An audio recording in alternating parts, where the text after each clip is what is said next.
The sharp crack of splintering wood echoed through the cabin security feed, and for a split second, I thought my eyes deceived me. But no, there she was.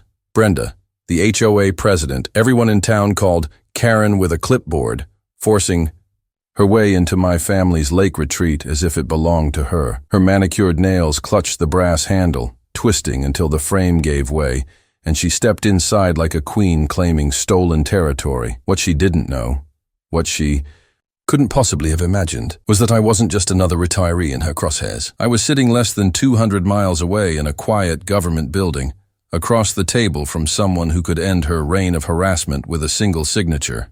U.S. District Judge Alan Whitmore. The faint smell of polished oak and aging paper filled the room as the judge leaned closer to the laptop screen I'd brought. "Is this live?" he asked, his brow furrowing as he watched Brenda march through my living room, heels clicking against the hardwood that my grandfather laid down with his own hands in 1967. "Live," I replied. My chest tightened as I saw her rifle through drawers, flipping over framed photos of my wife and daughter like they were trash. She didn't even flinch at the sound of my Labrador barking from the back porch. She was too focused on one thing: control. Judge Whitmore sat back in his chair, his jaw tightening.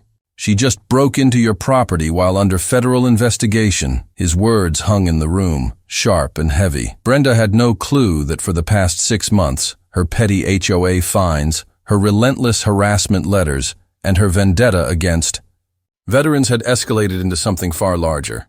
Federal agents had already built a file thicker than a phone book. But this was the smoking gun, her arrogance caught on camera. To really understand how we got here, I need to take you back 6 months earlier, when I first thought I'd found peace. I had spent 30 years in structural engineering, designing telecom towers and collecting a decent payout from patents I'd helped develop. Retirement came early, and I used that blessing to restore my grandfather's lake cabin in Clearwater County, Montana. Weathered cedar walls, a stone fireplace that still smelled faintly of smoke from the 80s, and a dock that reached out into water so clear you could see the pebbles 30 feet below. Mornings there were different. Steam rose from my coffee.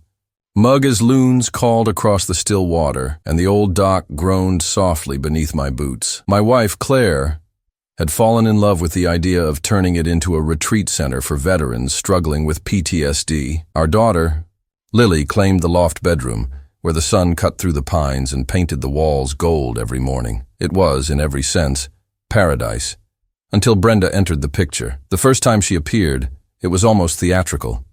She pulled up in a spotless pearl-white SUV, the kind that looked like it had never seen a gravel road. Out stepped a woman in her late 40s, perfectly pressed blazer, oversized sunglasses perched on her nose, and a leather folder tucked under her arm, like it was a weapon. Even her perfume, sharp and expensive, seemed at war with the fresh pine air. "Welcome to Clearwater Lakeside Community," she said, though her tone suggested I wasn't welcome at all. "I trust you'll familiarize yourself with our community standards." I remember staring at her, trying to process what she meant. Community standards? For a cabin my family had owned since Lyndon Johnson was president. That should have been my first warning. 3 weeks later, it escalated. A certified letter arrived in the mail, the kind printed on thick, official-looking paper that almost seemed designed to intimidate. Inside, bold words leapt off the page. Violation notice. What was my crime? Parking my pickup truck outside the cabin for more than 72 hours without moving it. I laughed at first. Surely this was a mistake.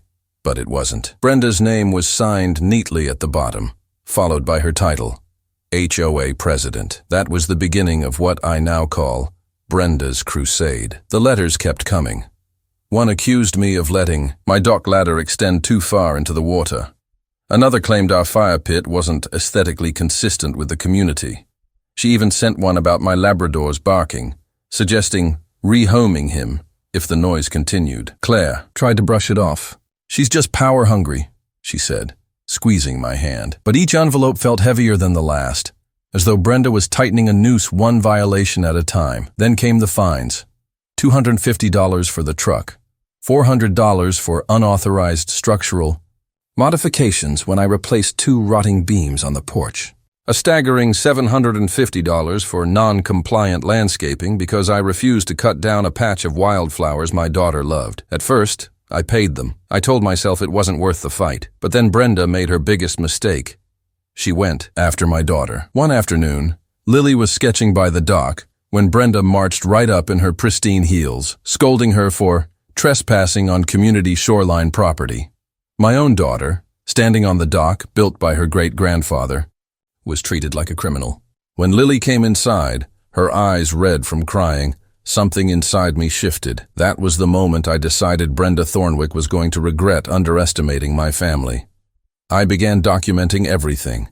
Every letter, every fine, every hostile interaction. I built a case file thicker than her rule book, and through an old Army buddy who now worked with the Justice Department, I discovered I wasn't the first she had targeted. Brenda had harassed multiple veterans in the area, slapping them with absurd fines, threatening foreclosure, even calling police on one man for suspicious activity when he was simply repairing his roof. That was when the DOJ opened an investigation. Now, months later, here we were. Judge Whitmore watching my live security feed as Brenda stormed into my cabin like she owned it. She didn't know federal agents were already positioned discreetly nearby. She didn't know the judge himself was witnessing her crime in real time, and she definitely didn't know that the man she thought she could bully into submission had built a legal trap she had just walked straight into. You see, when someone like Brenda tries to strip away your peace, your family, and your dignity, sometimes fate has a way of flipping the script, and that night, fate was smiling on me. The first certified letter came on a Wednesday morning. Thick cream-colored paper folded neatly inside an embossed envelope that looked like it belonged in a lawyer's office rather than a neighborhood mailbox. The bold header read, Lakeview Estates Homeowners Association, Notice of Violation. Unfolded the letter slowly, half expecting it to be some welcome packet. Instead, the words scrolled across the page like a list of invented crimes. Unauthorized dock extension, non-compliant exterior paint tone, unregistered occupancy. At the bottom, the signature, sweeping and aggressive, belonged to none other than Karen Douglas, HOA president. Karen was the kind of woman who didn't just live by rules, she weaponized them. Late 40s, shoulder-length blonde hair curled just enough to look styled but not carefree. Always in pressed slacks and a blazer, sunglasses perched on her head, even when the Montana skies turned gray. She'd built a reputation in Lakeview Estates as someone who would hunt you down over the shade of your garden hose. Neighbors whispered that she spent more time patrolling than working at her supposed consulting firm. I laughed bitterly when I saw the list. The dock had been here since 1967. The cedar walls? My grandfather's original craftsmanship. As for unregistered occupancy, I wasn't sure whether she was referring to my wife Sarah, our daughter, Emma, or the occasional weekend fishing buddy who crashed in the loft. It was absurd. Still, when you've dealt with corporate lawyers for most of your career, you recognize intimidation when you see it. This wasn't about paint colors or dock extensions. This was about control. I showed the letter to Sarah at the breakfast table. The morning light spilled across the cedar planks, painting the room gold as steam rose from our coffee mugs. She frowned, tracing the signature with her fingertip. She's trying to scare us, she said quietly. But this is our home, Marcus. Your grandfather's home. She doesn't get to erase that. Emma, half awake and still in her hoodie, muttered from the loft stairs, sounds like a Karen. The nickname stuck immediately, though we used it carefully, always behind closed doors. The next few weeks brought more letters, each one more ridiculous than the last. A violation for non-standard birdhouse placement. Another for lawn overgrowth, when we didn't even have a lawn, just forest, pine needles, and wildflowers. Then came the fine notices, stacking like bricks meant to wall us in. But Karen didn't stop at paperwork. One evening, as the sun sank behind the tree line, I spotted her white SUV creeping along the gravel road by our cabin. She slowed deliberately, her eyes hidden behind those oversized sunglasses, as if she was cataloging every square inch of our land for her next complaint. I waved politely, but she didn't respond. She just tightened her grip on the steering wheel and sped off, gravel crunching beneath her tires. That was when I realized this wasn't random enforcement. This was personal.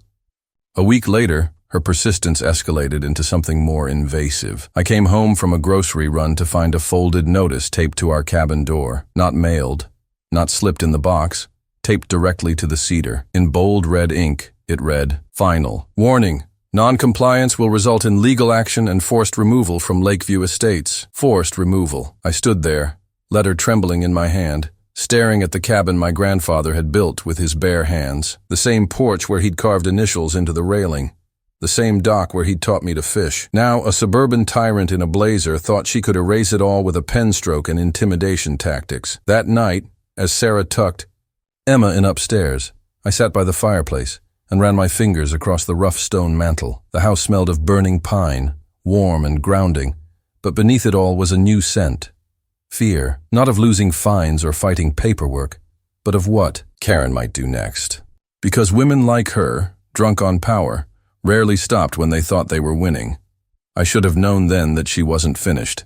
She was just getting started. The call came on a Sunday afternoon, the kind of afternoon where the forest seemed half asleep, sunlight filtering lazily through the tall pines, the lake surface shimmering like polished glass. Sarah was baking bread. Emma sprawled across the floor with her sketch pad, and I was repairing one of the dock planks when I heard the crunch of tires on gravel. It wasn't the slow crawl of a neighbor's pickup, or the familiar rumble of the mail carrier's Jeep. This was faster, heavier. By the time I climbed the hill to the front porch, the white SUV had already stopped at the edge of our driveway. Karen, her sunglasses were perched high on her head, her jaw clenched tight as if she'd been chewing on her own rage all morning. She stepped out holding a thick folder of papers, slamming the car door behind her like a judge about to deliver sentencing. Without a word, she marched toward the porch and thrust the papers at me. "Final notice," she snapped. Her voice carried that artificial authority of someone who mistook self-importance for law. I didn't take the papers. I just stood with my hands on the railing, silent. That silence seemed to enrage her even more. She jabbed a finger at me. "You don't belong here. This cabin is in violation of every regulation we've established. You think you're above the rules? You're not. Either you comply or we'll have you removed. I'm done playing games." Behind her, Sarah had stepped onto the porch, flour dusting her apron, worry etched across her face. Emma peeked through the loft window, her eyes wide. Karen's voice rose with every word until it was no longer just a confrontation. It was a performance for herself, for anyone who might be watching. And when she realized her shouting wasn't breaking me, she did what people like her always do when they're desperate. She reached for her phone. Her manicured nails tapped the screen with precision, and moments later she lifted it to her ear. Her voice was sharp, loud, deliberate. "Yes, this is an emergency. I need officers dispatched immediately. There's a trespasser refusing to leave private property. He's aggressive and armed." I froze. Armed? My hands were empty, splinters from the dock repair still stuck in my palms, but she wasn't talking to me anymore. She was talking to the dispatcher, spinning her fiction into something far more dangerous. Sarah gasped behind me. Emma disappeared from the window. Karen locked eyes with me as she spoke into the phone, her lips curling into a smile that wasn't joy but satisfaction. The smug certainty that she just played her winning card. And then she added the final blow. "Yes, this man has barricaded himself in the cabin. He's threatening to resist." My stomach dropped. In the span of 30 seconds, she had turned me into a criminal on record, and soon flashing lights would come tearing through the trees. For the first time in this battle, I felt something unfamiliar. Not anger, not defiance, but the cold edge of danger, sharp enough to cut through bone. Because this wasn't about fines anymore. This wasn't even about control. Karen had escalated our war into something that could destroy everything. My home, my family, my freedom. And as the distant hum of engines began to echo through the valley, I realized there was no turning back. This fight had just become life or death. The sirens reached us before the lights did. A low, rising wail that cut through the forest's calm like a blade.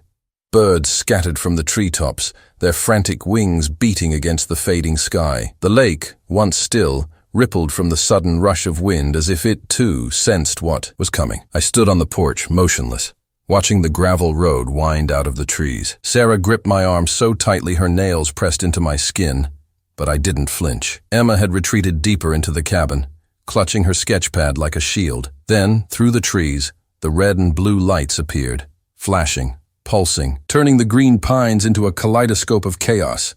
2 patrol cars pulled up, their tires spitting dust into the air. Doors slammed, boots hit the ground, and the clearing around our cabin transformed into a stage of authority. Karen was already there to meet them. She rushed forward, arms waving dramatically, voice shrill with fake terror. "Officers, That's him. He's dangerous. He threatened me and my family. He's hiding weapons inside. Please, you have to do something." Her words sliced through. The air, venom wrapped in desperation. The officers exchanged quick looks, their hands instinctively resting near their holsters. One of them, a younger man with sharp features, started toward the porch, but the other, the older one with graying hair beneath his cap, stopped dead in his tracks. His eyes locked on me, and for a moment the chaos dissolved. Recognition. He froze as if the world had suddenly tilted off its axis. His hand dropped away from his weapon, and his jaw tightened. I knew that look. It wasn't confusion. It wasn't hesitation. It was memory. Karen noticed his pause and lunged closer, her finger stabbing the air in my direction. "What are you waiting for? Arrest him. He's trespassing. He's violent." The older officer's voice cut through hers, firm and steady. "Ma'am, step back." Karen blinked, startled. "What?" "No, you don't understand. Step back," he repeated, louder this time. The younger officer hesitated, looking between them, then at me, then back again. Something unspoken passed between the two men, and suddenly, the tension in the air shifted. Karen's confidence faltered. She turned, baffled, as the older officer approached me slowly, his gaze never leaving mine. "You," he said at last, his voice low, careful. "I know you." The words hit like thunder.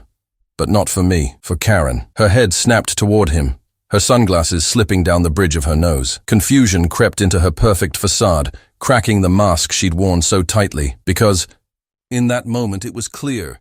The story she'd crafted, the lies she'd fed, they were unraveling faster than she could control. And as the night descended on the forest, with sirens fading into silence, it was no longer me who stood on trial. It was Karen. The silence that followed was heavier than the sirens, heavier than Karen's shrieks, heavier than the shadows stretching across the cabin walls. The older officer stood frozen, eyes fixed on me as if time itself had looped back decades.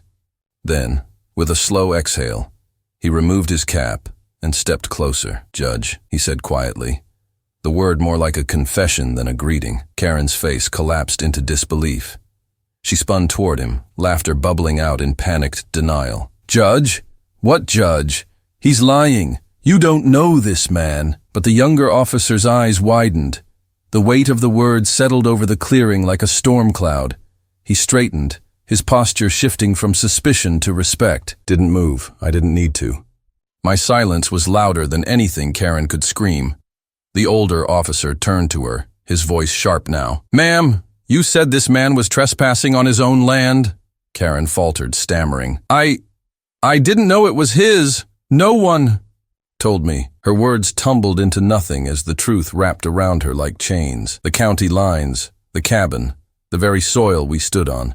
It all belonged to me, and worse for her, the man she had tried to weaponize the system against was the very system itself. I saw the flicker of realization in her eyes, the sinking dread as her empire of complaints and petty power plays crumbled to dust. Sarah stepped forward then, her voice calm, almost gentle. "You should leave now, before this gets worse for you." Karen's mouth opened, but no sound came out. She looked at the officers for backup, but none came. The younger one had already stepped back, head bowed slightly, while the older officer crossed his arms and stared at her with thinly veiled contempt. The game was over. With one last bitter glance at me, Karen turned on her heel and stormed toward her car, heels crunching against gravel. Her phone clutched uselessly in her hand. The engine roared, tires spun, and she vanished into the night, swallowed by the very darkness she had summoned. The flashing lights dimmed, the patrol cars reversed, and the officers left as silently as they had arrived. The forest returned. To its rhythm, cicadas humming, the lake rippling, the wind carrying away the last echoes of Karen's fury. I remained on the porch, still as stone, watching until the final light disappeared beyond the trees. Sarah slipped her hand into mine, her grip steady now, no longer trembling. Emma appeared at the window, her small face illuminated by the glow of the fireplace, sketchpad still in her lap. The cabin stood untouched, unshaken. Justice, for once, had required no gavel, no courtroom, only truth, time, and the quiet power of patience. As the last streaks of sunset bled into night, I knew one thing for certain. Karen would never return, and this cabin, this land, this peace was ours again.